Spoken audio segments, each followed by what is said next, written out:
I can confirm that you're live, Mr. Chair. Thank you, Jill. Good afternoon, everyone. My name is Tony Mancini. Welcome to the Environment and Sustainability Standing Committee. It is May the 5th, and I've got 1:02.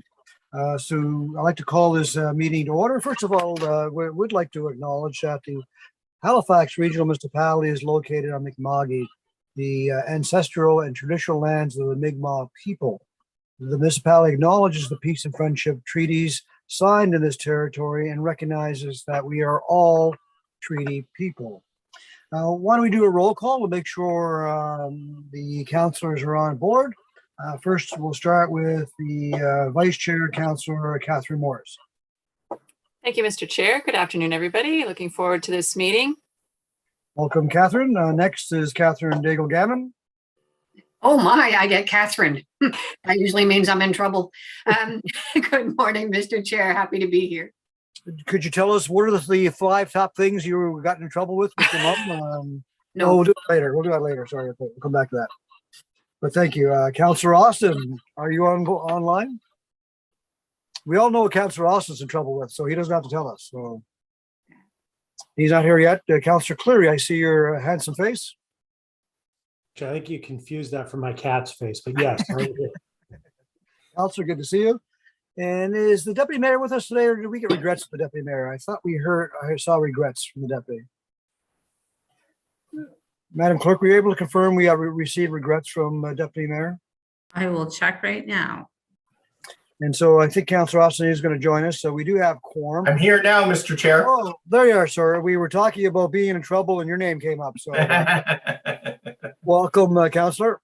So we have quorum. We'll proceed.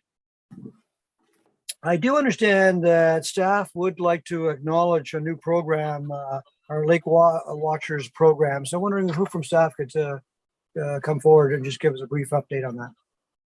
Councillor Mancini. My name is Emma Waddy. I'm the program coordinator for Lake Watchers. I'm happy to give that quick update. I'm just happy to share that Lake Watchers started last week, where we're going to be, it's a new lake monitoring program where we're going to be monitoring 76 lakes across HRM. We started the sampling last week of our highly vulnerable lakes. And then this week, we're continuing that sampling, and we'll continue until going into next week for our spring set of samples. And we've already had a lot of really great feedback from community members and members of the public who are interested in participating in the program. As I've mentioned before, this is the hybrid program. So we are hoping to really work with community organizations to collect water quality data in the summer months this year, and then next year in both the spring and summer. We've had really great feedback. My goal was to have 5 community groups, and I think we're going to have more like 10 this year sampling. So that's a really great start for our first year. And if people are interested in learning more, they can find out more at halifax.ca/lakewatchers, or they can contact me at water@halifax.ca. So it's really a great start to a new program. Oh, thanks very much, Emma. I know this is not really a presentation, but colleagues, does anybody have a question for Emma? An easy question, because she was just so kind to be here to tell us what's happening. So not seeing any. Emma, so glad to hear. I'm not surprised that you have 10 community groups. I mean, those that either live by our lakes or use our lakes, and I know when I speak of Dartmouth, they cherish those lakes. So I'm not surprised. I'm glad you hear that. And we encourage committee members and all my colleagues on council to promote the Lake Watchers program. And if you're visiting some of these community groups throughout the summer, I'm sure that you'll have no shortage of invitations on back decks to consume a coffee or something else. I'm sure we offer to you. I'll leave that up to you to accept or decline. Thank you, Emma, for sharing that. Really important program, and excited to see it happen. Thanks so much. We're looking now at approval of minutes from March 3rd, 2022. To have a motion to approve those minutes. Mr. Chair, may I approve the minutes, please? But before we do that, could I just add my compliments to Emma and to say thank you for the help of her and her team. We're looking at SWEPS doing some lake testing in our communities around the lakes in Fall River, Waverley, and Wellington, and it'll be complementary to Emma's work. And so she helped us figure that all out, and we really do appreciate it. Thank you. We always make time for compliments, Councillor. If you want to make a complaint, that has to get on the agenda, and that's 6 months down the road. So compliments are always accepted. And the seconder for the approval of the minutes? by Councillor Cleary. All those in favor? Aye.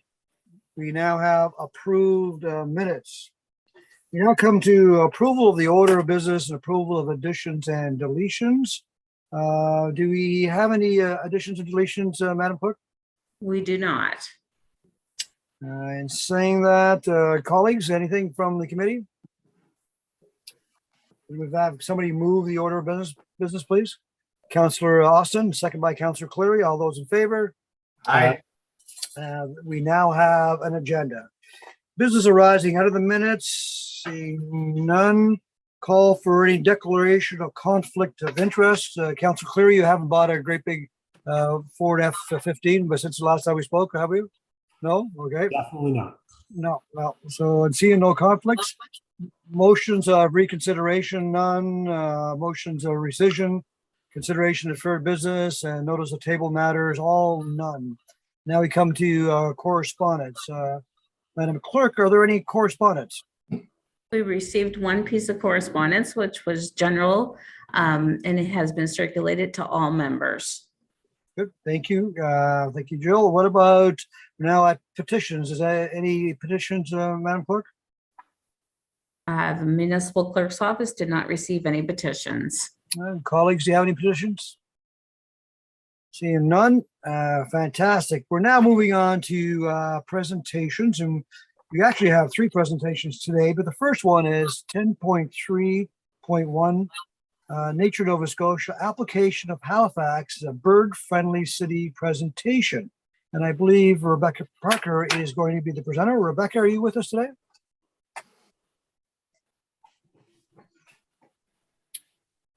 Rebecca, are you online?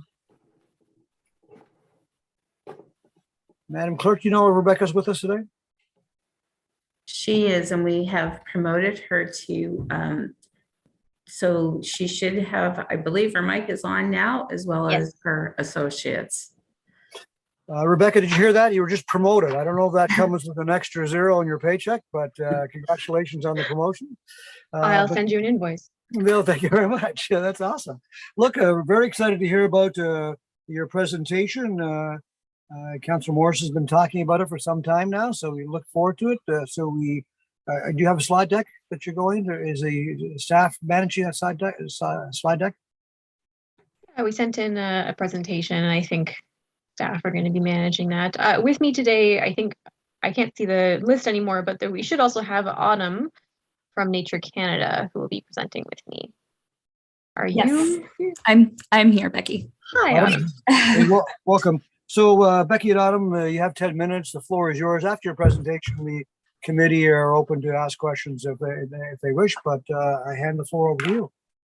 Great. Well, thanks for having us. So just to give you a really quick background before we get into the actual presentation. So a little more than a year ago, our friends at Nature Canada reached out about the Bird Friendly Cities program that they coordinate across the country, looking for partners because there wasn't a lot of partners or any, I think, at the time on the East Coast. And so we've worked with Nature Canada for years on different projects, and we're really keen to do something about birds because we're a big birding community in Halifax. So we jumped right on that. So that started off with just a couple chats between Nature Canada and myself and Sylvia Craig from the Nova Scotia Bird Society, just to discuss what that kind of, what a program like that might look like in Halifax, and to start talking about how bird friendly we thought Halifax was. And so from there, we started having just these very casual meetings with other folks within the bird community to talk about birds in Halifax and what we kind of thought about stewardship needs or habitat needs, or just really all things birds. So those were really great conversations, and eventually led into this rubric assessment that Nature Canada has for all their bird-friendly cities. And so most recently, we've just been going through that rubric from Nature Canada to officially assess Halifax and get an idea of where we stand and where maybe our strengths and weaknesses are and what we could do to become, if possible, an official bird-friendly city. So it makes sense, I think, if Autumn gives you a background on the program in general, and then we could talk a bit about Halifax. So you can take it away, Autumn. Thanks, Becky. Yeah, so we'll just switch to the next slide, please, if that's okay. So Nature Canada is one of the oldest national nature charities in Canada. Since 1939, our mission has been to protect wildlife and their habitat, and we connect the dots between local action and systematic change to address the biodiversity and climate crisis. Since 1970, North America has lost over 3 billion birds, and in Canada, the top declines have been seen in our shorebirds, grassland birds, and aerial insectivores. Unfortunately, the main factors to these declines are due to habitat loss, cat predation, window collisions, and pesticide use. And due to the overlapping nature of our cities across Canada and migratory bird flyways, cities have unfortunately become danger zones for our feathered friends. So this is why Nature Canada has developed a program with a strategy to address bird populations declines, focusing on 3 main pillars that Nature Nova Scotia has been working on, which are addressing and mitigating threats to birds, helping to restore natural habitats, and outreach and education. Could we switch to the next slide, please? So the vision behind bird-friendly cities is that our communities become safer places for birds where their threats are effectively mitigated, nature is restored, and native bird populations can thrive. Nature Canada leads from behind in assisting on-the-ground coalitions, which we call bird teams. And these coalitions are made up of concerned residents, organizations such as Nature Nova Scotia, and other community groups to help work towards making their communities more bird friendly. Our criteria is point-based, cost-free, and flexible, with 3 certification thresholds based on the amount of actions that each team completes throughout the application process. And these are entry, intermediate, and high. And next slide, please. So this map here demonstrates the variety of different communities from coast to coast and municipalities involved with our bird-friendly city program. As you can see from this map, we have over 40 municipalities involved in the program. 7 cities are currently certified, which are Calgary, London, Toronto, Vancouver, Regina, Hamilton, and Burlington. And we hope to add Halifax to this list as well. And then on to the next slide, please. So how can municipalities help to take action and support these bird-friendly efforts? On the screen here are just some of the examples from our certified cities in Toronto, London, and Hamilton. Toronto's ravine strategy from 2017 helps to support and restore their natural areas while monitoring invasive species and stewardship projects. And their biodiversity strategy and bird-friendly development guidelines really go hand in hand to increase natural areas in the city to help wild birds rebound. The same can be said with their forest canopy through their forest management plan, which aims to increase their tree canopy cover from 26 to 40%. London's Climate Emergency Action Plan has a goal to reach net zero emissions by 2050 and improving their climate change resiliency through public transit transitions and their energy grid. If you're interested in learning more about these strategies, I can for sure provide the documents to any folks interested after our presentation today. And next slide, please. So besides saving bird lives, what are the other benefits that come along with our certification program? Well, we like to say that it is definitely a badge of honor and source of community pride. It lets the world know that Halifax is leading on the efforts to reverse bird populations declines. And not only that, but our standard is rigorous and flexible and measures the impact and process of bird teams' work through time to ensure that change is occurring. There's also a host of financial benefits that come along with increasing natural areas, which can be seen in ecotourism and birding. And lastly, research shows that access to nature improves our physical, mental, and emotional well-being. And with that, I'll pass it over to Becky to talk more about the work that's being done on the ground in Halifax. Thank you. Yeah, so if you go to the next slide there, if you're into birds, Halifax is a pretty great place to be. So we have some pretty good habitat for a large variety of birds compared to some other major Canadian cities. simply because of our size and because we have good areas of large, intact, and mainly forested habitats still left in our landscape, which is great. And so as a result, you can find some species like Canada warbler, which is endangered in Nova Scotia, not that far from Halifax's most urban core. But that habitat is not necessarily planned or always consciously protected, and our city's growing really fast. And so we don't understand we don't understand declining trends across all bird species, but what we do understand from within Nova Scotia pretty well mirrors what's happening on a national level. We know that our birds are declining, and that's concerning to those of us who are really into birds and conservation in general. There's also some areas in our city where habitat isn't great, either because it doesn't exist, depending on the species, or because of the way we're doing development, we're losing some types of habitat. And then, of course, we have the hazards that tend to come along with city development in our urban landscape. So we have cats, we've got window strikes, we've got habitat destruction, a lot of things that affect bird populations. If you go to the next slide there, and this is important, of course, because we know birds are declining across the country, and we don't want that happening in Nova Scotia. When we first gathered our very informal group to start talking about all things birds in Halifax, we realized that we had some strengths and weaknesses in Halifax. And so we went through the rubric from Nature Canada, which gives you a long list of things to assess your city for, and they range from habitat to threat reduction to policies and strategies the city has in place to really just foster bird-friendly spaces or activities. So we do have a lot of green space in Halifax. We've got a large area, I suppose, or a large number of green spaces compared to some other cities, and some really good unaltered habitats at our city's edge, at least as long as they last in that state. But our green spaces, as large as they are compared to some other cities, they aren't always great wildlife habitat, or they aren't great wildlife habitat for the species that we care about protecting. There's also connectivity gaps in some of our good habitat examples, where some populations or some species of birds might be more isolated in the city than others, just because they can't get between areas. And then we also don't have a lot of development standards that specifically incorporate birds or other wildlife into their thinking or into their implementation on the ground. And you can see some of those in the outline in the next slide, I think. Yeah.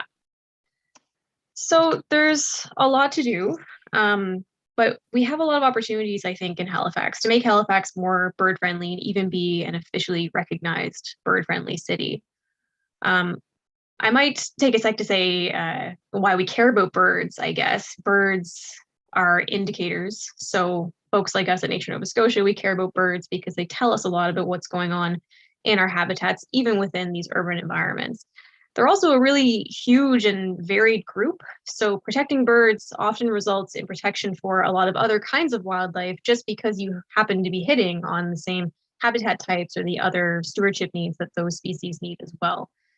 And then birds are just also really cool. Birds are kind of like the gateway wildlife, I think, to the natural history world. People who start out birding tend to end up in like botany or mushroom walks or whatever, but birds seem to be the thing that people can really get behind, and they're great for tourism and city morale in general.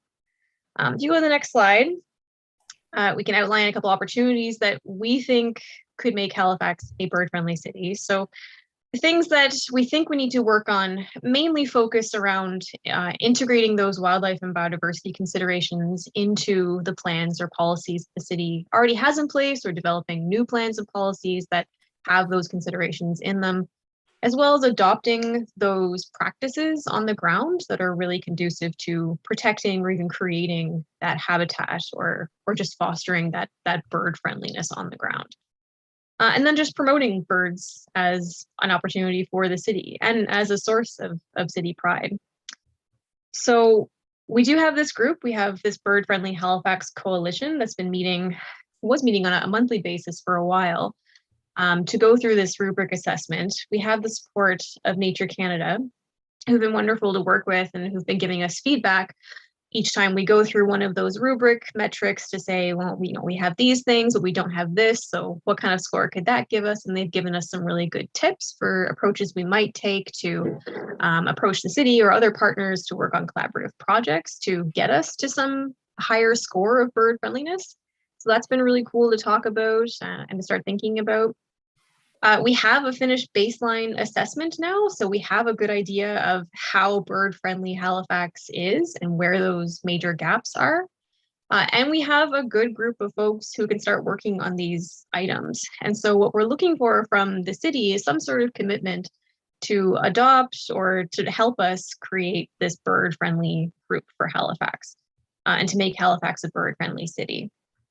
One opportunity that groups like mine can offer this partnership is, we have access to funding and to public supporters who will do a lot of the things that need to happen on the ground to get us that higher score and to ultimately make the city more bird friendly. Next slide. And I'll ask you, Becky, sorry, your time is just about up, so if you could just wind up, that'd be great. Thank you. Yeah, so this is just a quick timeline of the things that we're expecting to do in the next year. And the very first thing is that we need endorsement from the city. The city has to be a partner to make bird-friendly Halifax happen. And so that's why we're here today, is to ask you for your help. So thank you very much, Becky and Autumn. I really appreciate the presentation. I know there are possibly some recommendations coming, but first of all, I'll open it to the committee members if they have any questions. I suspect Councillor Morris, you would like to ask some questions. Thanks, Councillor Mancini. Yeah, thank you very much for the presentation. It's been great working with Becky and with Nature Canada, Ali and Autumn over the last few months to polish this up to present here today.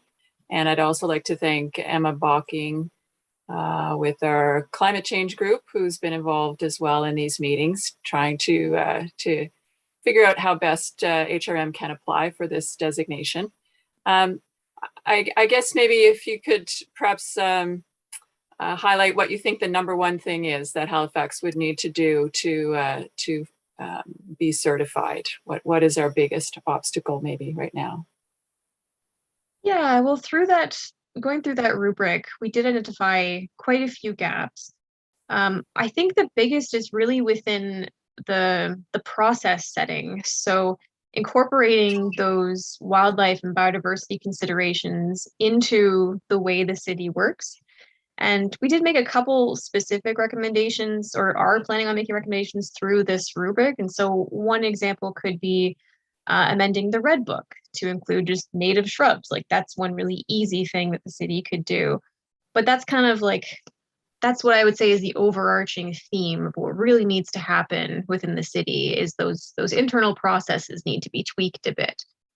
We also went over the city strategy, and we talked about ways that we could incorporate biodiversity more into things like our strategy or the climate plan and other pieces. But I think it's really just getting into those existing processes and figuring out where those gaps are and what we could do to tweak them to make them more considerate for birds. Okay, thank you. I think that's a great insight, and I'm hoping that this discussion and what comes out of it will help inform how we implement the Green Network Plan, how we adapt our urban forest master plan. Maybe it will affect our building codes going forward, our naturalization and park strategies. I think this is another layer that I'm hoping to see us incorporate throughout other plans that we do at the city, because birds and bird habitat overlaps so many other things in our city. And by considering birds, I think we're doing a lot for people too. So thank you. And I'll let my colleagues also perhaps have some questions. Thank you. Thank you, Councillor. Are there questions from other members? I'm not seeing any, but I do have a few questions, if I may, from the chair's position here. So it's interesting, and we do love our birds in HRM, and we're fortunate to have so much green space. but there are challenges to the bird population. I think of one of the parks in my district, Shuby Park. I'm sure Autumn and Becky have been there, but it's an amazing park. And the community has really embraced the park from the bird perspective. In years gone by, we would see these lovely bird feeders throughout the park.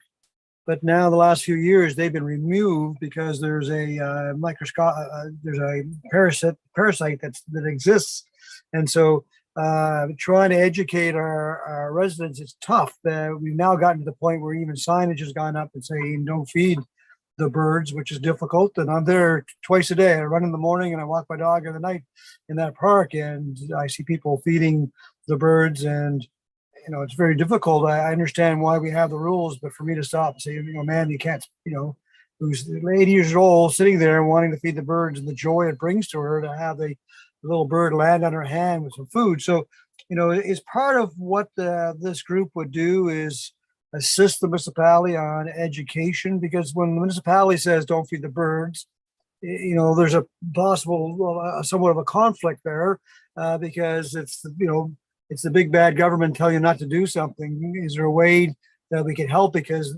our reason for not feeding the birds is for a good reason. Also, avian flu has been discovered in Nova Scotia also. The Department of Natural Resources has confirmed that. I look at development. You alluded to that a little bit in your presentation, Becky. Port Wallace development in my area, a significant green space which will be changed dramatically when that development starts. I suspect that's going to have a huge impact on not only the bird population, the wildlife population. So how do we deal with development of that size, but at the same time, without stopping the development? How do we help the wildlife, including birds, when we're doing that? So the first question was about education and helping us with some of the issues, and the second one was around that development piece.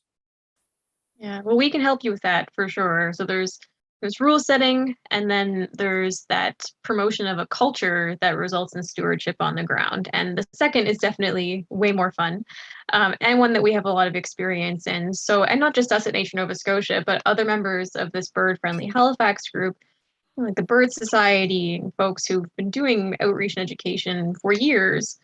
We have the capacity and the interest in doing education around bird friendliness. So that's something that I can definitely commit to.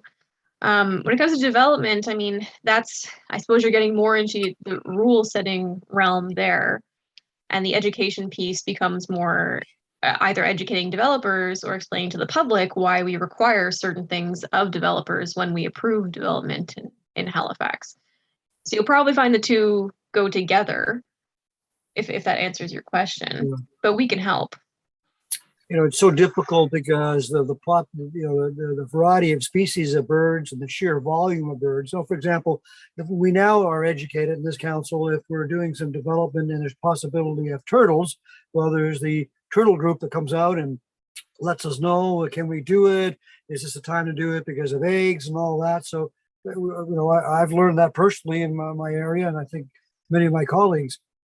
Birds is a different scenario, right? It's because of the sheer volume that exists. Once construction development happens, is there anything that can be done to get the birds to move on into another place and set up home, other than they just do that naturally? I'm not sure. Yeah, well, usually when it comes to birds, it's more prevention rather than moving them. A lot of our migratory birds come and set up nests and territories in the springtime and then won't find a new one if they're disturbed. So there's that piece. Then there's also the question of, which species are we disturbing and when, and how much are we disturbing them? And that's going to be a case-by-case situation.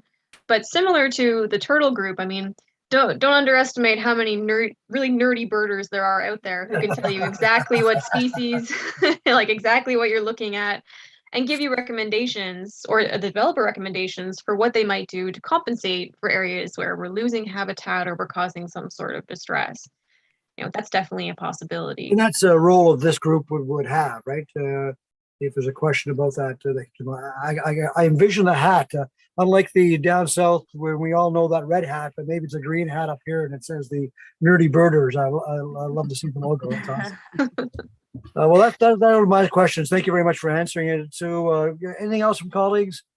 Councilor Morris, did you have a motion that you want to bring forward? I do, but I think Councillor Austin had a question first. Oh, my apologies, Councilor Austin. Didn't see you there. Go ahead. No problem, Mr. Chair. Speaking up a little late. I was just curious. I mean, I know one of the big issues in some bigger cities, New York, Chicago, Toronto, actually, it's a problem there too, being urban lights, particularly for migrating species and tall buildings, and the carnage that then results. I'm wondering, like, I've always kind of wondered that if Halifax actually has that same sort of issue in our downtown areas. I've never seen any data or seen any local conversation on it, and I'm just wondering if this is anything that your group has looked at. We've been talking about it a lot. Yeah. So this year's Migratory Bird Day, which is the 14th of this month, is actually dedicated to light pollution awareness because it is such a big issue around the world. Long story short, we really don't know in Halifax yet. We do know from what evidence we do have that window strikes are a problem, but we don't know for sure if those window strikes are a bigger problem in the downtown core or if they're a bigger problem in residential areas. We know windows are an issue for sure because we're seeing that mortality. Right now, a couple members of our group are actually looking into the Hope for Wildlife database, looking at bird injury and mortality around the HRM core. So we might know a little bit more this year. But when it comes to light pollution specifically in the downtown area, we know. That is something, though, that the Bird Society was hoping to set up a citizen science project around this year, and it kind of got postponed because of COVID. They're hoping to arrange citizen science walks where they would be walking around downtown at regular times during migration season and looking for those window strikes or signs of window strikes. So we don't know yet, but hopefully we'll know more soon. Yeah, it would be a good one because I mean it's so easily preventable. Just turn out the lights in the empty office, right? It's so avoidable, and it's such a tragedy. The other thing, and perhaps touching a third rail, so to speak, the other piece I wanted to ask you about, because my colleague, Councillor Hensby, does have an outstanding motion from Harbour East, and that is cat predation, and whether or not this is something the group is looking at. Because I mean, ideally, people would keep their cats indoors, but I also understand there's things you can do in terms of putting a ridiculous collar on them, bells. There's other things short of that too that perhaps we could encourage. Yeah, so cat predation is definitely talked about often within the bird world in Halifax. And I know there are members of our group who did try to get more rule setting, I guess, around cats done a few years ago, and it was largely unsuccessful. And so generally the feeling right now is that to address cats properly in Halifax, we should be targeting that cultural or that awareness piece, that stewardship on the ground component, I guess. And so something that I'm personally much more interested in is incentive setting, maybe through things like catios, giving people reasons to start moving their cats inside. But I think, I mean, to get back to that research question, there's still a lot about cat ownership that we don't understand well in Halifax. It seems that the folks who come to us naturally, who come to birding events or our donors to Nation Nova Scotia, when we ask them about cats, we often find that they already have indoor cats. And so there's some sort of disconnect there where we're seeing that we're not reaching the people who have outdoor cats anyway. So there's probably some relationship building that needs to happen as well. But I think overall the advice so far from our group anyway is that a heavy-handed approach to cats is, even if it's needed, is simply not going to be successful in Halifax. It's a tricky one, that's for sure. And I don't know that we've ever Councillor Hensby made his motion, but I don't believe there's ever been a staff reply to it. Sometimes these things, they go into the report cycle, and it can be a few years before you actually get a reply. I think that one's probably 3 years and counting. Thank you. If I could add something on the cat theme, Mr. Chair. So I think Councillor Austin is done. So there's no other questions. So Catherine, why don't you take the floor? You can answer his comment on his item and then put your motion on the floor. Okay, thank you. We have just recently run out of a 5-year contract with the SPCA to trap and neuter stray cats and feral cats. So I'm going to have a motion coming to council next meeting to renew that contract to make sure that at the very least we're trying to keep our feral cat population under control, because they also have an impact on bird populations. Anyway, I'm just going to put my motion in the chat here to sort of summarize what Becky and Autumn have talked about, and to try to move this forward a little bit. I move that ESSC direct Regional Council to declare its support for HRM to apply to Nature Canada for certification as a bird-friendly city. If certified, HRM will join Vancouver, Calgary, and other Canadian cities that have demonstrated a commitment to reducing threats to birds in our municipality, protecting natural habitat, and increasing climate resiliency, and actively engaging the community in bird-friendly initiatives. I'll second that. Second by Catherine Dago Gamma. So I think we've had probably a fair bit of discussion on it, and I just hope my fellow councillors will support this so we can continue the work that we've been doing in this area. Any questions on the motion, the colleagues? Call for the question. Question has been called for. All those in favor signify by saying aye. Aye. Aye. Anyone opposed? That motion has been carried, so that'll be sent to Regional Council. Thank you, Councillor Morris.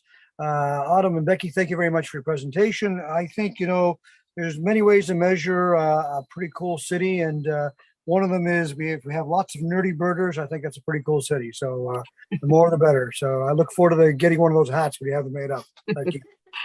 Thank you both. Thank you. Thank you. Thank you. Excellent.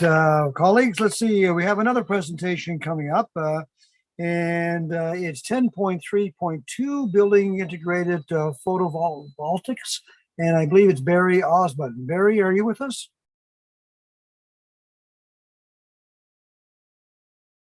I heard Barry earlier. Barry, are you still with us? Oh, there he's coming around. No, I'm here. Can you hear me, everybody? Yeah, we can hear you, Barry. So you do have a presentation, do you, or an actual slide? I do have a presentation, and it should, if you want to put it on the screen. Madam Clerk, you have that? That's great. That's coming up now. So Barry, welcome to the Environment and Sustainability Committee. You have 10 minutes, and then at the end of your presentation, the committee is open to ask clarifying questions. Madam Clerk will have you on a timer, and she's very strong-armed, Barry, so we'll go over. Well, thank you, Mr. Chair, and I have myself on a timer because I'm so enthused about these products, I tend to get carried away. So first of all, thank you, everyone, for allowing me to speak. Special thank you to you, the councillors who I've been communicating with since opening Aspect Solutions a year ago. You've been receptive to my ideas, my concepts, and very open to dialogue, and I appreciate that. So if we'll move on to the next slide, please. So what we're going to focus on today is primarily the BIPV, which is Building Integrated Photovoltaics. But I did want to just touch on a few of the other solutions that I'm working with and innovative manufacturers. So I basically formed Aspect Solutions last year after a 34 career in architectural sales, including about 15 years with Shaw Brick as a regional manager. So I went full tilt into renewables last year, realizing that with my experience and my background, that I was in a position to affect real change. So started out and looking for really innovative products. The idea was that I didn't want to be into the solar panel on the roof type of thing. There's a lot of that around. I wanted really innovative products that were cutting edge, Canadian made, and easily integrated into buildings. So besides the Mitrix, I've also partnered with a young couple who invented the rain stick shower. They're in Vancouver, and this shower, for example, recycles in real time 80% of your water that's being used. Filters it, treats it with UV light. Another product that I work with is the Evo chargers. As we know, car chargers are very big now, and they're getting bigger. So they're manufactured by Philips out of Minnesota. And also the Solar Vision lighting out of Quebec. They're the country's largest manufacturer of commercial lighting for every solar lighting, LED lighting, from everything from pathways to parking lots and everything in between.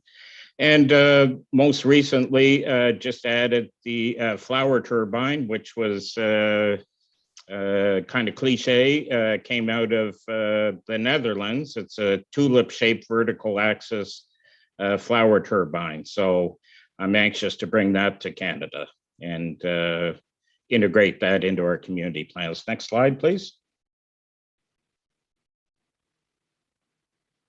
So what is BIPV, or building integrated photovoltaics? So photovoltaics just basically equals solar. It's just a fancy word. So when you add the building integrated portion to it, it's exactly as it sounds. This is definitely a game-changing technology. So what we're able to now achieve is completely cladding buildings with very attractive, very durable solar siding. So instead of just being limited to a few of those kind of intrusive black glass panels on rooftops, now we are in a position we can completely clad a building in material that is going to provide solar energy to the building, and also make the building aesthetically attractive. So important to note here that the cladding itself is not new. That honeycomb, that aluminum part you see on the back, that's been around for years. The only new part is the solar part. Next slide, please. So that's just a cross section of how a solar panel, cladding panel, a BIPV panel is constructed. Aluminum backing. The solar cells are in the middle. Those are the little squares, and they're in behind a customized tempered glass plate. Next slide. So, you know, the biggest objection that we've all heard, I'm sure, over the years to using any sort of renewable is aesthetics and cost. Well, thankfully, cost has continued to go down and is at a point now where it's manageable, certainly with government help and programs. But the most exciting part is now that after 34 years of calling on architects, I can take these panels, whether they were solar or not, to any architect, and they love them. They love the look of them, and they would use them even without the solar aspect. So as far as aesthetics go, really, the sky is the limit. Next slide, please. So that's just a cross section of the installation. It's very easily installed. What's important to note here is that we can install this effectively either as part of a new construction facade or on existing buildings. And I'll show you a couple little later on, including the St. Mary's job, which is going to be a retrofit of a 1970s era building that is going to now be clad with this exciting new solar cladding. But it's very easy to incorporate into either new or existing construction. Next slide, please. And this is an idea what I'm talking about. This is a job that we're looking at in Ottawa currently, and this is a rendering, but you can see the old decaying masonry. They have to do something with this. So the proposal that Mitrix has put forward is to reclad over top of the existing masonry with these nice new cladding panels. And we're also going to do the windows over and solar as well. And just on two sides in this case, south and west facade. Next slide. And this is another rendering of an existing job that we've transformed, that we're looking to transform in Ottawa. Again, the older building on the left and the new look on the right. Next slide, please. And again, just a cross section of how we do a retrofit on an existing building. And I'm concentrating on this a little bit because I know this is something that the city is going to have to address with older infrastructure. Next slide. This is just a little fun ahead. It's not an AutoCAD drawing, as you can see, by any means, but those will probably recognize that as our much maligned Maritime Center building, and rising high up into the sky, and just something we could do with it. We could put a brick solar cladding on that, and then we could change the existing windows to solar so that we could have one side of that completely generating clean solar energy while dressing up the buildings. Next slide. The numbers, next slide. So typically we have two options. We can either do the windows or we can do the cladding. So we can do balcony rails, glass windows, that type of thing. Typically those will generate 160 to 190 watts per square meter as far as energy. Next slide. And typically the cladding will generate an average of 170 watts per square meter. Now, really that depends on the color of the cladding, how much exposure we're getting, but that's an average. Sometimes we get a little bit more than that, sometimes a little less, but 170 is a good number to use as far as wattage per square meter. Next slide. Next slide. So this is the St. Mary's job, and you can go on the website later on to find out about what that's about. But essentially, we're going to reclad, as I said, the south side of that building is going to be done in a combination of the matrix cladding, as well as we're replacing the strip of windows that go up the middle. So next slide. And this is another job, a warehouse retrofit, just to show you that we can deal with that. That's 7,000 square feet of cladding, a generation capacity of about 100 kilowatts or 100,000 watts per year. Next slide. And just another example, this is a retrofit in Ontario that's underway right now. It's a courthouse that we're refitting with about 10,000 square feet of a nice looking wood cladding. So, and I think at that, without the chair cutting me off, I think that's the end of my time. So. Well done, Barry. Thank you very much for that presentation. Colleagues, any questions for Barry? Oh, two hands go up. Councillor Morris, you have the floor. Okay, thank you, Mr. Chair, and thank you very, very much. This is interesting. I've never heard of anything like this before. You know, and Catherine, if I may, it's interesting how this came about. I was sitting watching CBC News with my wife one evening last summer, and had just decided to go into these renewables. And the CEO, they were doing a feature on him and this amazing new cladding, and having been in this business for 34 years, I said, there's something wrong. And I couldn't sleep that night. I got up the next morning and called them right away. So yeah, it's pretty fascinating technology. Yeah, has so much potential. Where is it in terms of price right now? How does it compare with other types of solar panels or other types of cladding even? Yeah, it's not bad at all. So, you know, it depends on what cladding you're comparing it to. Let's start with masonry, which, you know, I'm very familiar with. So typically brick masonry on a building right now, if you can get the bricklayers, is about $42, $43 a square foot installed. Typically, metric system, again, depending on the size of the building, is typically in the wall anywhere from $50 to $60 per square foot. Now, The interesting thing to note, if I may, on this, Catherine, is that what's fascinating about this is, unlike past solar, is not an add-on. So in the past, if you wanted solar, you had to put panels on the roof, and they were an addition. This is a replacement. So if you're a developer or you're a municipal owner like yourselves, and you're wanting to revamp old buildings and dress them up, you were going to do that with something anyway. So let's say you were going to use just a standard aluminum cladding.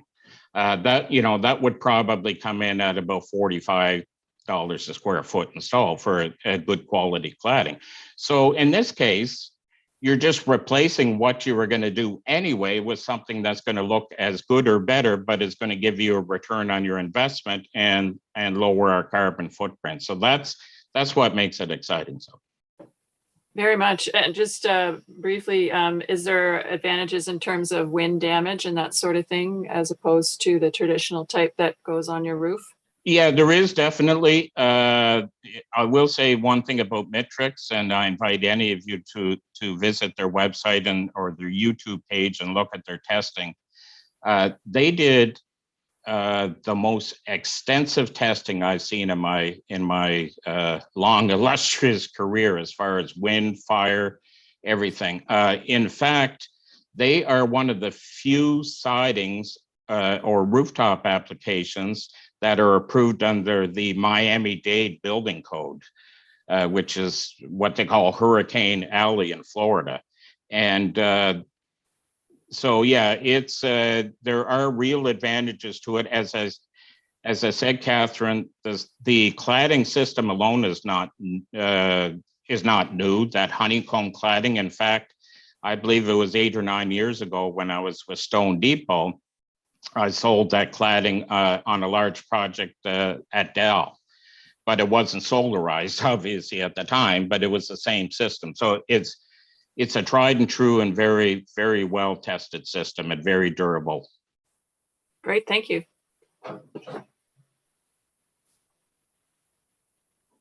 Councillor Austin. Thank you, Mr. Chair, and thank you, Barry, for coming and presenting this. I've enjoyed your emails on this topic. Yeah, well, listen, thank you for listening, Sam. And listen, I will say this with all sincerity. If I was to rate government response and participation from, at all levels, municipal would be first, followed by provincial and federal. So give credit to, you guys don't get enough credit. I know that. So.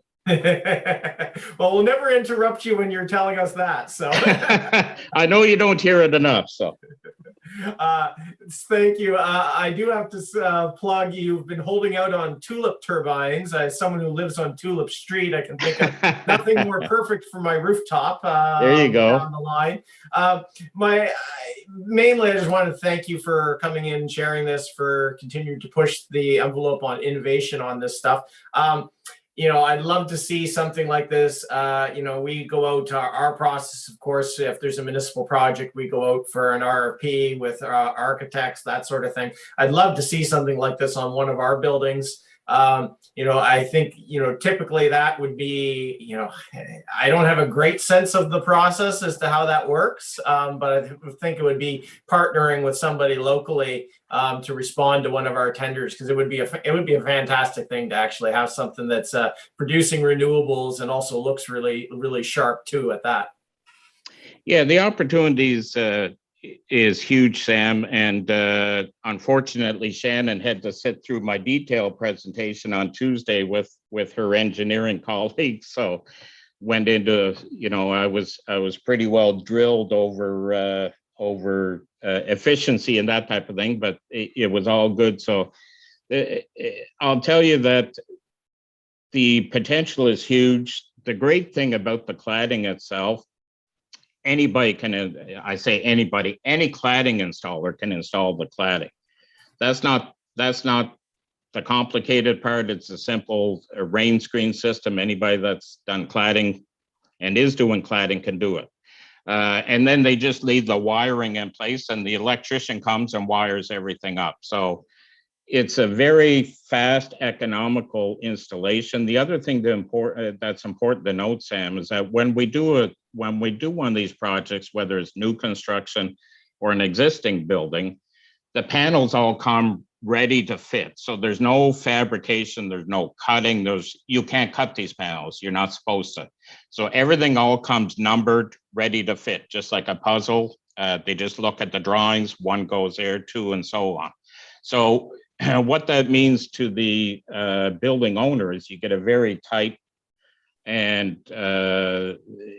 accurate fit. So there's no, I've been involved in projects in the past where the installer's there and he's trimming and he's pasting and that type of thing. So from a building code point of view, it's a very good product as well. So do they add a lot of additional weight?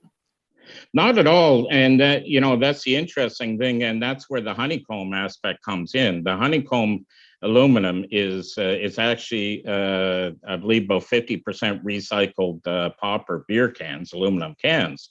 So it's very lightweight. And the fact that, as the name would indicate, honeycomb, it has these little cells in it. So it's very lightweight. And then the actual tempered glass that's protecting it on the face and that's protecting the solar layer is actually only about 1 millimeter thick. So just to give you some perspective, Sam, last month I was on one of these projects in Toronto, and these guys were installing, I think they were like 3 foot by 6 foot panels on I-rise, and 2 guys were going up in a, one of those scissor lifts, bucket lifts, and they had like 6 of them laid flat on it, on the bucket.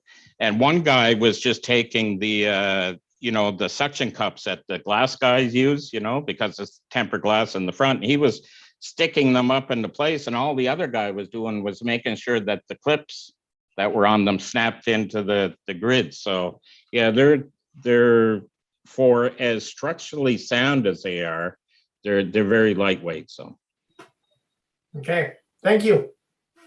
Thank you, Councillor. Any other questions? Councillor Daigle-Gammon, you have the floor. Thank you very much, Mr. Chair. Thank you, Barry. Wow. Thank you for adding to my journey of learning here again. Now it's been a journey. It's been a journey for me as well, Councillor. Thank you. Thank you. So this is awesome. The examples that you've shown us are all like commercial, corporate, big buildings. Yes. Is there, or do you see a market that's going to come to the residential? Oh my goodness, yeah. Yeah, no, and it absolutely is a good residential product. And, for the sake of this presentation, obviously I focused on, the municipal type buildings, but so we do sell a residential cladding that can go on over top of your vinyl siding or whatever you have. It's not custom made. It comes in one size. What if I have a cedar chalet? Well, there you go. Well, it comes in a cedar look. So there you go. So it just sent, probably what we would do if you had cedar shakes or whatever, we might take that, that patch off where these were going to go. But yeah, they simply would go on over top your existing siding. The interesting thing as well, Councillor, is that, the big complaint residentially is, and I'm using other people's terms, the ugly glass black panels on your rooftop of your bungalow or whatever it is. People don't like them. Well, we make one that's actually looks like shingles. So if you've got a black shingled roof, our rooftop panel is actually a little bit thinner than a standard rooftop panel, and it comes in the same colors as your shingles do. So driving down the street, unless you're looking really, really closely, you're not going to know that person has solar on the roof. And that's opening up a lot of opportunities, I believe, for the solar installers who may have in the past lost out on that client due to aesthetics. Now they can say, well, wait a minute, I've also got this. So yeah, it very much is a residential application. And as well, the windows too. if you were going to replace windows or patio doors, now we have the technology, we can incorporate solar into those as well. So it's really exciting. So building on what Sam had said around seeing something like this on the procurement list for HRM, one of the things I'm wondering is the cost benefit, of so it's a little bit more expensive than the cladding. So when a proposal comes in, it's like, this is your cost short term, but then in the long term, this is where the savings are going to be evidenced over the years. Is that something that becomes part of? Absolutely, it is, Councillor, and thank you for the question. So when we do a proposal through Mitrix, through their engineering department, that's part of the proposal. So what they're going to do is they're going to take many different things into consideration. That's where I come in. I have to do my homework and get this information. Right. But they will look at everything from the R value of your existing building, for example, what's in it for insulation. And they'll also use actual Nova Scotia power rates when they do our calculation. So obviously from province to province or state to state, that varies. So it's very important that we use relevant and pertinent information when we're doing those calculations. But certainly, the St. Mary's job is a good example where we had to provide that, and Dillon Consulting did all of that work and the calculations so that the university knows exactly what that payback's going to be and how long it's going to be. So, thank you. I look forward to learning more. I really appreciate it. Thanks. No, thank you, Councillor. I appreciate it. I'll see no other questions. Barry, thank you very much for your presentation today. Thank you for your work. It's a great interest to this committee for obvious reasons. And so we look forward to seeing more of those panels. You did see the previous presentation though, so maybe you could chat with the folks from the keep the birds from hitting the windows you're putting up. So. Well, no, and yeah, that's interesting. They're probably not with us anymore, but the interesting thing about the solar is it's actually bird friendly, as are the tulips, Sam. There you go. Unlike the big wind turbines, that the little tulips, if we put those on your front lawn, those are going to be bird friendly. Again, everybody, thanks so much. I appreciate your time. All the best, Tony. Yeah, all the best, Barry. Thank you so much, sir. Thank you. Bye-bye. Great, folks. We'll move right along. Next item is information items brought forward. There are none. And we now come to reports and discussions. And the first item up, well, the only item up is 12.1 Halifax Solar City Program Update 2022. And the outstanding Kevin Bouglier, I believe, is going to lead us through that presentation. Kevin, how are you? Good to see you. Good, Mr. Chair. Good to see you. Good to see all members of council. And the host is disabled my participant screen sharing. So just one moment. And we'll... Well, it's quite a moment indeed. Yeah. Note that in your accomplishments. Outstanding. So, Kevin, we look forward to hearing your updates. I truly appreciate it.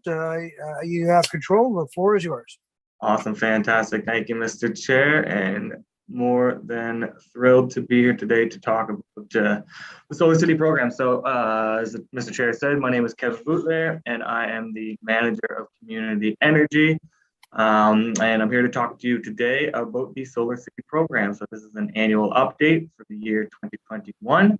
I'm going to talk about, briefly about what the program is, just a nice refresher, the stats since inception, and then we'll talk about what is happening next. So the Solar City program, very dear and near to me. I've probably been working with the program with HRM and outside of HRM for on to a decade, I would say, through the pilot and this existing program. So it's fantastic to see where it is today. So quick refresher of what the Solar City program is.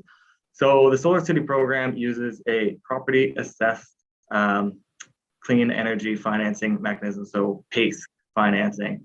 And what that does is municipalities are able to enact PACE through a bylaw where they offer financing to property owners who want to install a solar energy system in exchange for a lien on the property. I'll get into the financials in just a moment. But our Solar City program offers complete financing to residents within the municipality who want to install solar hot water. So solar hot water is used to preheat your domestic hot water, or if you have hydronic heating, in-floor heating, it can be used to preheat that. Solar hot air, which is very simple. It's essentially a glass box with a fan, and it shoots hot air into a room. And solar electric or photovoltaic. And photovoltaic is extremely popular here in Nova Scotia. And what that does is panels generate electricity that are used within the home. All types of solar energy systems are eligible, even varies solar cladding, providing it is cost effective and the analysis is approved by us, so it provides a positive return on investment. Eligible property owners include residential, not-for-profits, places of worship, co-ops, and charities. Essentially, everything that is does not generate revenue. So unfortunately, through PACE financing with the municipality, we are unable to offer it to commercial at this time. The Solar City program, like I said, it is PACE, meaning that financing is exchanged for a lien on the property. There is no credit check required. However, the property owner, they must be in financial good standing, meaning that their property taxes are up to date. Any other local improvement charges are being paid as per schedule, and any unsightly fees or things like that nature are paid up as well. Financing is fixed, 4.75%, which possibly in the past with some rates that were low might not have been the greatest rate, but today it is becoming a much more attractive rate, and it is fixed for 10 years.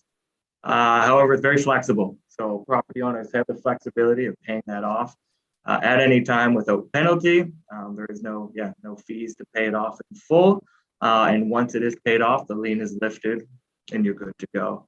Another beauty of this financing is that it is placed on the property and not the individual.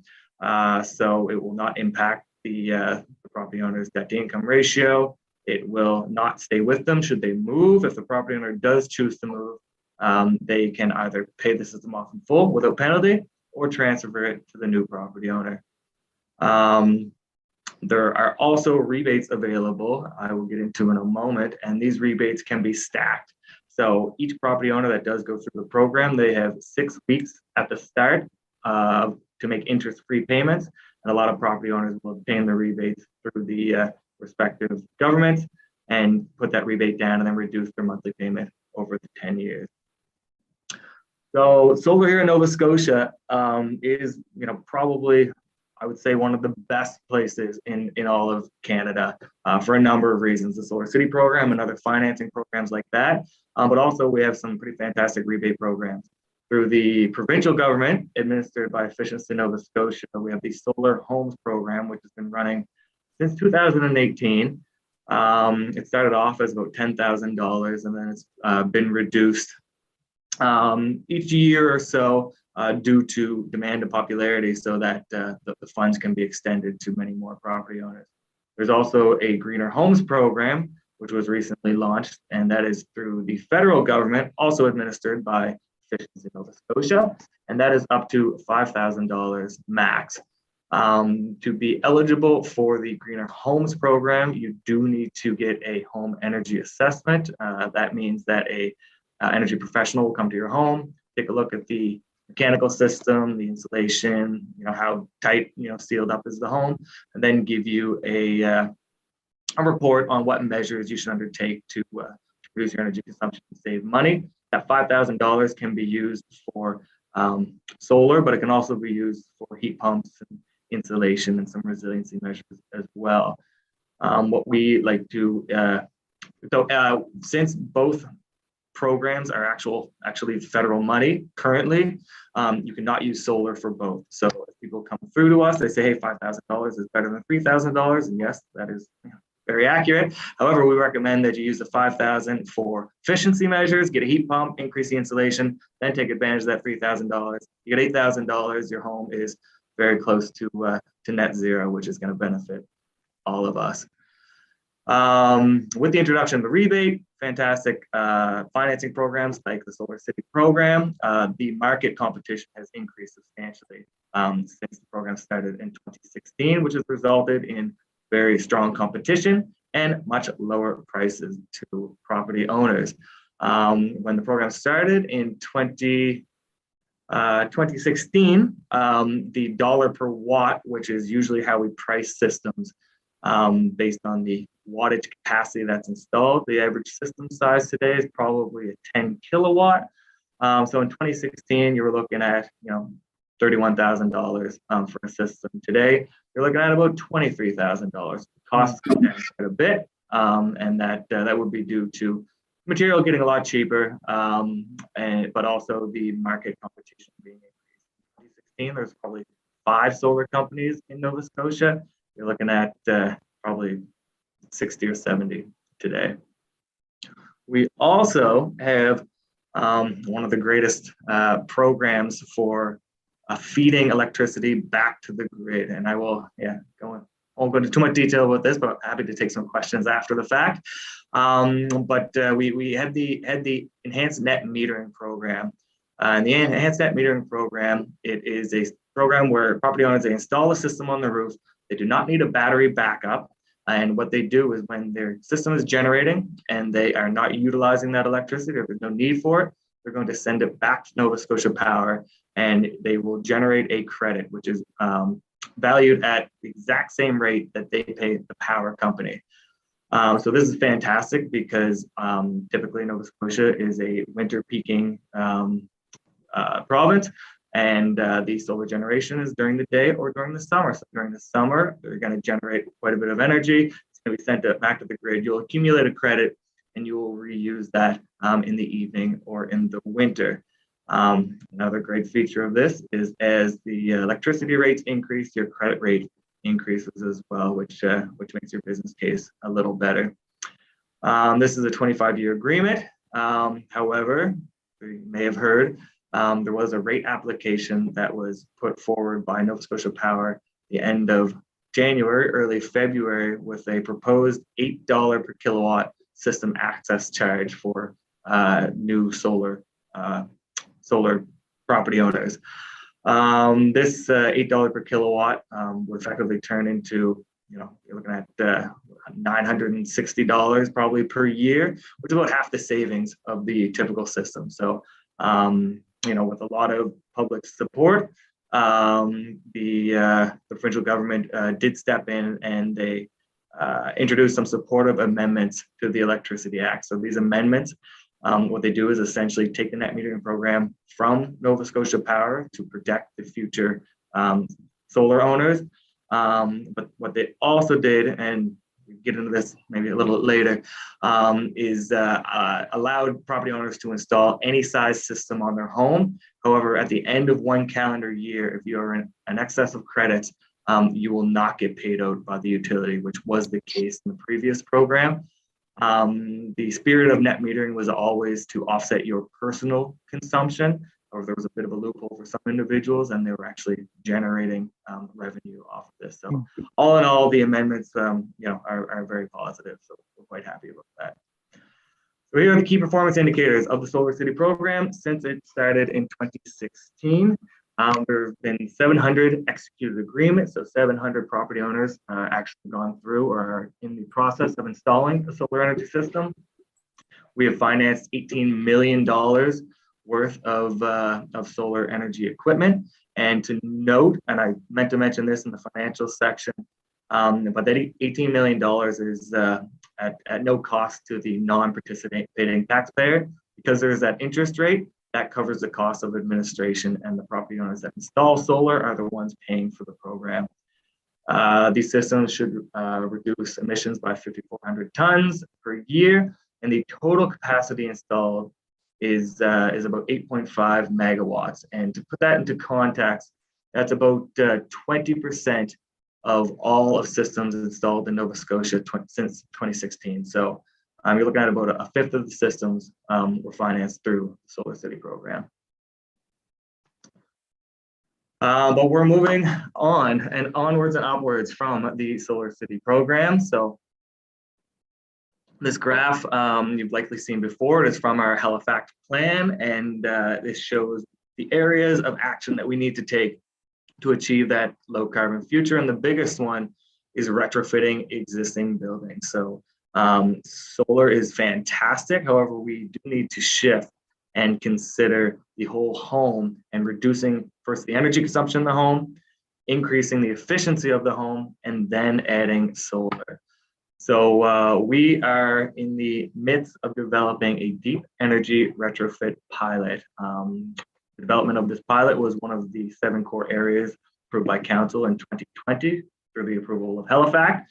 And what we're aiming to do with this pilot, or with this program, is to achieve a 50% energy reduction on average in all existing buildings. So that's residential and commercial. And it is 50% on average because there will be some newer buildings that will be very difficult to achieve that 50%. But there's some energy pigs out there that will make it very easy to do. For some context, a deep energy retrofit includes things like envelope upgrades. So you're looking at attic insulation, basement header insulation, exterior wall insulation, mechanical upgrades. So getting rid of your oil tank and your oil hot water heater, adding electric or a ducted heat pump, and then adding on-site renewables after the fact. For probably about a year or so, we've been meeting with industry experts to really work with existing programs and identify the barriers to deep energy retrofits. Why are people just not doing it anyway? It's great for the environment. There's rebates that are available through Efficiency Nova Scotia. And we sort of pinpointed 2 key barriers. The first one is the cost. There are no real robust financing mechanisms. PACE programming is fantastic. However, it only targets those that own their home.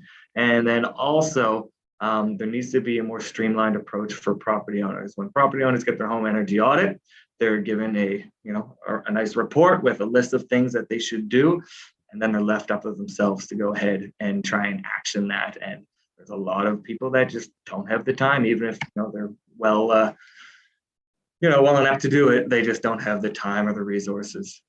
So we, with last year, at the last annual report, I think it was last summer potentially, Council did approve a $3.5 million pilot for the deep energy retrofit pilot. So that $3.5 million would be to use the existing Solar City PACE financing, but partner with Efficiency Nova Scotia to build upon their home warming program. So the home warming program is a free program for low-income Nova Scotians. And what Efficiency Nova Scotia does is they essentially act as a general contractor. They go into the home, they educate the property owner quite extensively, they schedule the trades, and they ensure that the work is done and done right.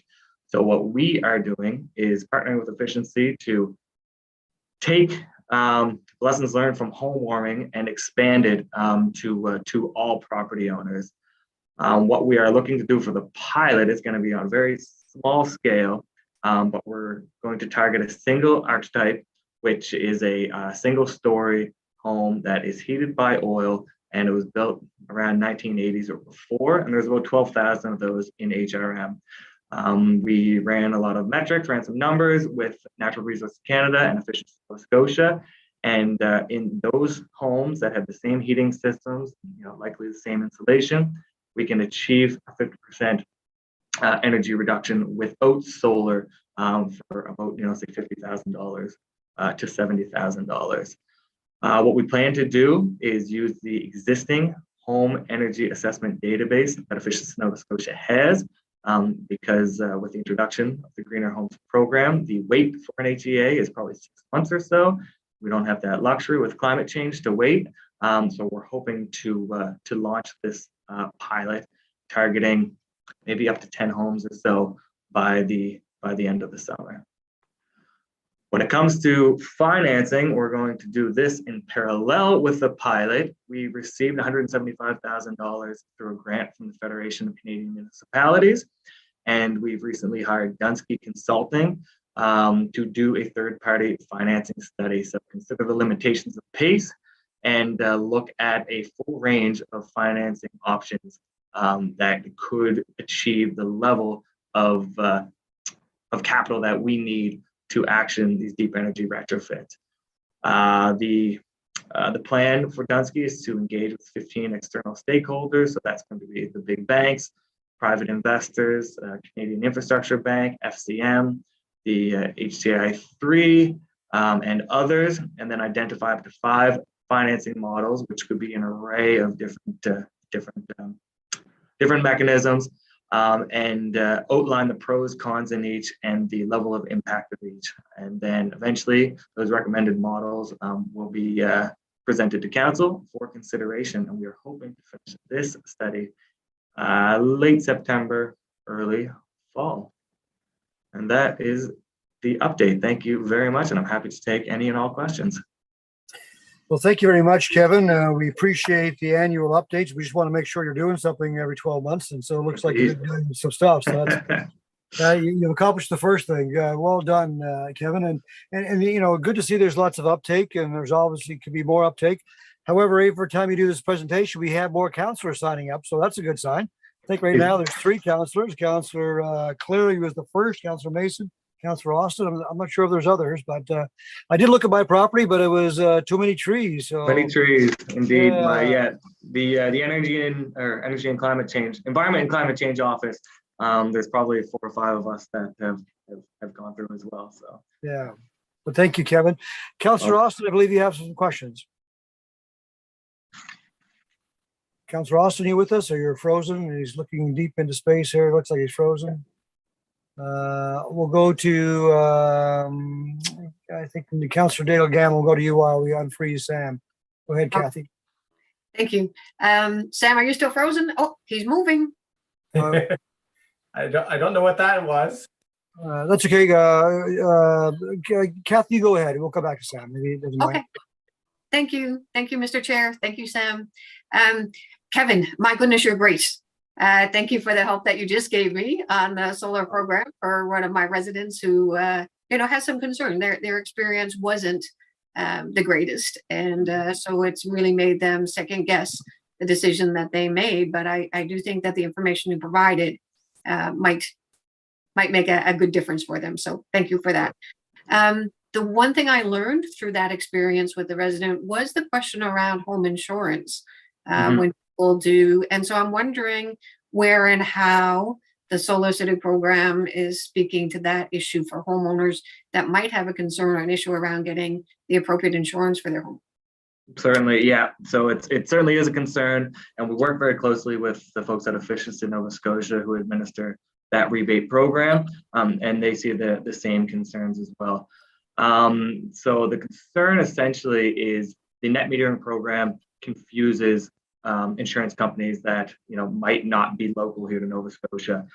So they see the fact that you're generating a credit, you're sending electricity back to Nova Scotia Power. They think that, hey, you're generating revenue, so now you're a business. So now we have to, your insurance is now business insurance. We always recommend that property owners reach out to their insurance company prior to proceeding down this path. And we also have a list of insurance providers that were given to us by property owners that have had great feedback, and their insurance companies were able to insure them without issue. So I think it's an education piece for insurance companies. We work with Efficiency to try and develop some sort of educational piece for them. I do speak to some insurance companies directly to try and encourage them that they are not becoming a business. But yeah, it is an issue for some. And do we have that on the, where on the website that frequently asked questions? Do we have that there? I was looking for it and I may have been in the wrong place. So we don't. And the worry is that if we were to leave someone out, we'd be recommending, one insurance company over another. And we didn't want to create a conflict of interest on that. So, I will check the FAQ though and make sure that it is clear that they should reach out to their insurance companies like immediately, right? And then if there's an issue, talk to us, and then we can have that phone call and go from there. Yeah. Absolutely. Thank you. Perfect. No problem. Thank you, Councillor. Councillor Austin, we had you frozen there. It looks like you're unfrozen. Welcome back. I don't know what that was, Mr. Chair. I was going to say your yard might be shady, so maybe it's a place for one of Barry's wind turbines instead. Well, maybe so. Maybe so. Thank you, Kevin, for all the work that you do. And on that personal level, my own system's been up and running since January. We had our peak day just the start of the week. Monday was the top for the year so far, 27.9 kilowatt hours for the day. So happy to have that running and for all the work that you guys do. My main question is, I know that deep energy retrofit's coming, and I'm excited for that because I think, you know, in the whole discussion about Halifax and this whole budgetary and the extra tax, that whole discussion that we had, you know, it can be somewhat remote to people about like, well, we make these climate change investments and then there's a payback for the whole community. The deep energy retrofit, on the other hand, is money back directly into your pocket, right? So it's the one that I think is probably the biggest carrot potentially in our toolbox. And part of the solar side of it is with Halifax is, you know, it calls for a very, very significant scaling up of rooftop solar at a level that we just, we have not come anywhere close to. And so I'm wondering, I know the work's still coming forward to us, but is it in the mix, how exactly we're going to do that? Because Solar City's mature at this point, as far as I can see. One of the limitations, I mean, it's good that we can attach things to the property, but I mean, the rates that we charge from interest are still, I mean, you know, a mortgage rate, you might be able to get 2 or 3. Your rate from HRM for solar is much more than that. Are we looking at the financial side of it? Because I really think if we're going to actually achieve what we have committed to, we have to make this an offer that is so good that you just can't say no, that it's just, it's an offer too good to refuse. And I don't think that's quite what we're offering right now. So I'm just wondering if you can comment on some of that analysis and some of the thinking where we go to try and actually meet what we need to do in Halifax when it comes to rooftop solar.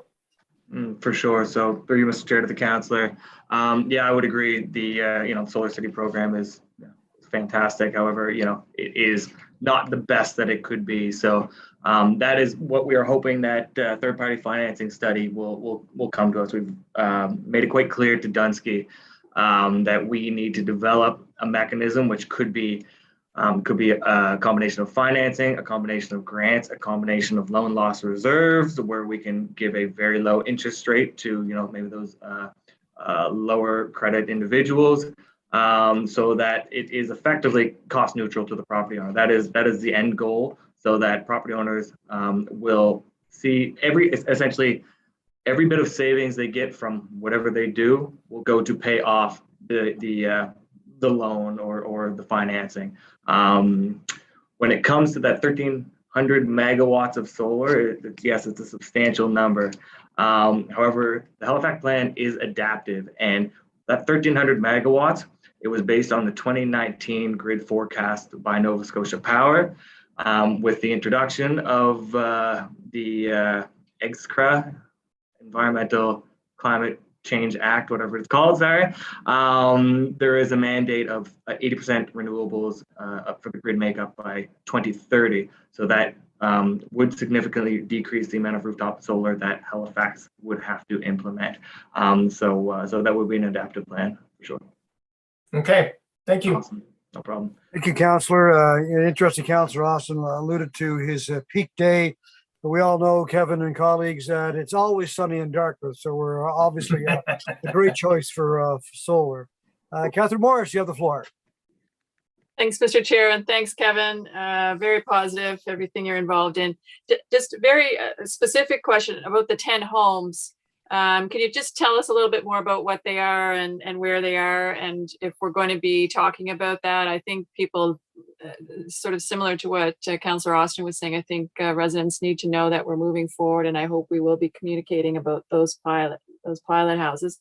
And then on the building boom that we're going through right now in HRM, are there projects that we're doing with the new builds to get solar incorporated? Are there any community grids that we're thinking of? Seton Ridge, for example, is going to be getting underway. I'm just wondering if there's any chance of having community grids when we're building these larger projects. Thanks. Yes, so through you, Mr. Chair, to the counselor, in regards to the pilot program and the 10 or so houses, they've not been identified yet. So yeah, we're going to be working with Efficiency Nova Scotia to dig into their existing database of folks that have already done a home energy audit. We're going to develop an intro package saying, hey, we've got a pilot program for you. We notice you haven't actioned your home energy audit. We have an opportunity for you. The intention was to not essentially make that intake process public because people need to get a home energy audit first, right? And to have people, if we want to act quickly to learn if this navigator works, we don't have 6 months for people to get into the queue. We're hoping that this pilot can be done quickly so then that the learnings can then be made public and we can open a full program. Okay. Yeah. And with regards to the building boom on our municipal buildings, we are adding solar to every building because we have the administrative order to make them all net zero. But when it comes to private, we are limited under our charter of what we can enforce for development. So we cannot require anything that's inconsistent with the building code, and solar is not required in the building code. We can encourage, but that is essentially it, unfortunately. I would say, I guess, plans around that. So yeah, we're not just saying we can't do it, but plans around that. The federal government did just release a tiered federal code, and what the tiered federal code is I think 4 or 5 tiers, where the final tier, which is going to be recommended, I believe, in 2032, is effectively net zero new construction. Through the EGSCRA, the Environment Act that the province passed in November, they did say that they were going to adopt that tiered code within 18 months of it being released. It was released, actually, I think it was in March. And we don't know what tier they're going to start at, and we do not know when that final tier of net zero is going to be mandatory. So we'll be working with the province. We're going to try and encourage them to mandate, the highest tier, and especially that net zero by 2030, which is what our Halifax target is. If unsuccessful, we will likely come to council with a request to amend the building code so that the municipality can enforce a stronger standard than other parts in the province. So British Columbia, the government of British Columbia allows municipalities to mandate any tier within their tiered code. So as long as it's one of the 5 codes, Victoria, if they are further along with with supply and education, well, then they can mandate tier 4, while another municipality that might not be as big or might not be ready will mandate tier 3, let's say. Okay, thank you. If I could just have a brief follow-up, Mr. Chair. Sure, certainly. Is there a shortage of people who know how to do solar on some of these new projects? I mean, do we have an expertise shortage, or should all the private developers have access to all the information and expertise they need? Honestly, I would say now there should be no shortage. Like 4 or 5 years ago, definitely. But today, solar is cheap. People are, should be well educated. There's a lot of resources out there. Efficiency Nova Scotia, Solar Nova Scotia does education. CanREA, Canadian Renewable Energy Association. There's a lot of material out there. So it should be done. Yeah. Okay, thank you. Thank you, Councillor. Seeing no other questions, I have a couple of questions and comments, if I may. We're seeing the uptake on electric vehicles. I'm seeing, I've mentioned this before in council and committee meetings. I walk in Councillor Daigle Gammon's area with my dog quite often, and I see 4 or 5 homes with solar and the cars plugged in. I mean, is there programming around that, or support or discussions around the electric vehicles and using solar to charge those electric vehicles? Because I see more of it now than I have in recent time anyway.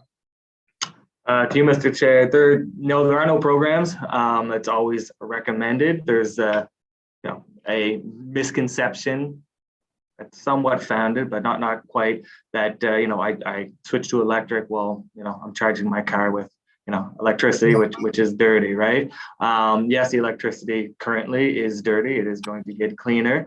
However, the vehicle itself is much more efficient than a gas-powered vehicle, so the actual tailpipe emissions are actually much less. But that aside, folks that do install solar, 100% renewable for their electric vehicles. So no, we don't have a program. However, it's fantastic that people are seeing the benefits of that and doing it. The new construction question that Councillor Morris brought up is the one I had also, and you alluded to BC and their approach and changed the building code. Are there other cities, whether Canadian, North America, or the globe, that really are best practice when it comes to growing their solar energy, especially with residential homes? That is a great question. I don't know off the top of my head about solar per se. Here in Nova Scotia, because our grid is dirty, our electricity costs are high. Right. Solar really makes sense here. For example, in Quebec, it's all hydro. The cost of electricity is low. Solar is really not something that they dig into quite a bit. I would say with building practices and net zero buildings, we take a lot of lessons from the folks in New York. They're quite progressive, and then just in BC in general.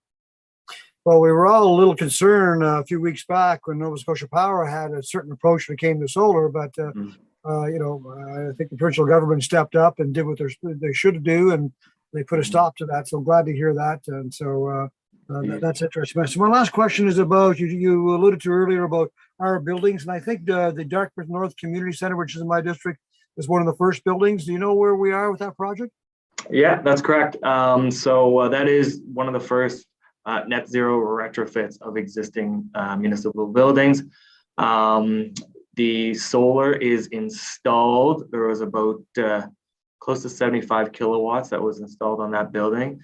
I believe we're very close to having that commissioned, but it's not quite there yet. I was just involved in the solar side of things, so I'd have to get back to you on the retrofit. Well, let's make a big deal when it's up and operating, and we should, because that's the example. And so I look forward to them.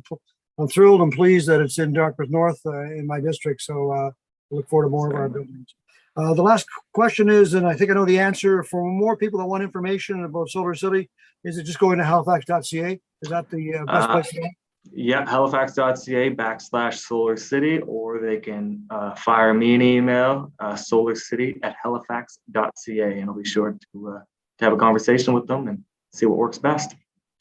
Kevin, I encourage you to reach out to Heidi Kirby in our office if you haven't already done so. Heidi does a lot of helps us with a lot of our newsletters and social media to put something together so all my colleagues and myself can continue to promote the program. Thank you for the work, Kevin. Truly appreciate it.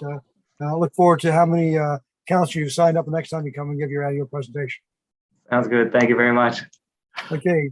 Thanks, colleagues. Great work, Kevin. Let's move along. We're on to 13 motions. Anyone have any motions? Seeing none. There is no in camera. I believe there are no added items. Is that correct, Madam Clerk? That is correct. See no notice of a motion. This is a point in time in the meeting where we offer public participation, but I understand, Madam Clerk, there were nobody registering for public participation. Is that correct? That is correct. So the next meeting, if needed, is June the 2nd, 2022. And so if I can have someone call for adjournment. Thank you, Councillor Austin. Thank you, everyone. Really appreciate it. Great presentations today. Great information. Do share that with your residents. All the best.